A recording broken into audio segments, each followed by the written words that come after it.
শেখ হাসিনা সরকারের পতনের পর পলাতক রয়েছেন বাইতুল মোকাররম জাতীয় মসজিদের খতিব হাফেজ মুফতি মাওলানা মোহাম্মদ রুহুল আমিন। তার অনুপস্থিতিতে ইসলামিক ফাউন্ডেশনের গবেষণা বিভাগের মুহাদ্দিস ডক্টর ওয়ালিউর রহমান খানকে জুমার নামাজ পড়ানোর দায়িত্ব দেওয়া হয়েছে। হাফেজ মুফতি মাওলানা মোহাম্মদ রুহুল আমিন সেই ব্যক্তি যিনি সাবেক প্রধানমন্ত্রী শেখ হাসিনাকে কওমি জননী উপাধি দিয়েছিলেন।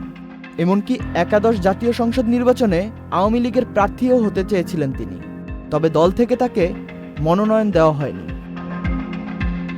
কিন্তু কে এই রুহুল আমিন এবং শেখ হাসিনার সাথে তার সম্পর্ক কি?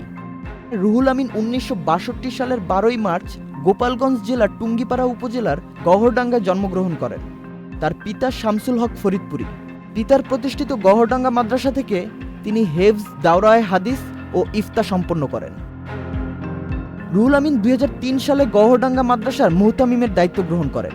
তার বাবার প্রতিষ্ঠিত অরাজনৈতিক সমাজ গঠনমূলক সংগঠন খাদেমুল ইসলাম বাংলাদেশের আমির ও ইসলামিক ফাউন্ডেশন বাংলাদেশের বোর্ড অব গভর্নমেন্টের গভর্নরসের দায়িত্ব পালন করেছেন। 2022 সালের 31 মার্চ তাকে বাইতুল মোকাররম জাতীয় মসজিদের খতিব মনোনীত করা হয়। তিনি মাসিক আল আশরাফ পত্রিকার সম্পাদক। এছাড়াও তিনি দেশের বিভিন্ন মাদ্রাসা মসজিদের মুতাওয়াল্লি, সভাপতি, প্রধান মুরব্বী হিসেবে দায়িত্ব পালন করে আসছেন। তিনি ফতোয়া বৈধতার রায়ে অ্যামিকাস কিউরি হিসেবে আদালতকে সহযোগিতা করেন। কওমি মাদ্রাসার সনদের সরকারি স্বীকৃতিতে তার গুরুত্বপূর্ণ ভূমিকা ছিল। তিনি বরাবরই শেখ হাসিনার স্নেহভাজন ছিলেন। তাকে খতিব নিয়োগ দেওয়ার জন্য শেখ হাসিনার কাছে প্রস্তাব পাঠানো হলে তিনি তৎক্ষণাৎ তার অনুমোদন দিয়ে দেন। মারুফুজ্জামান, চ্যানেল আই।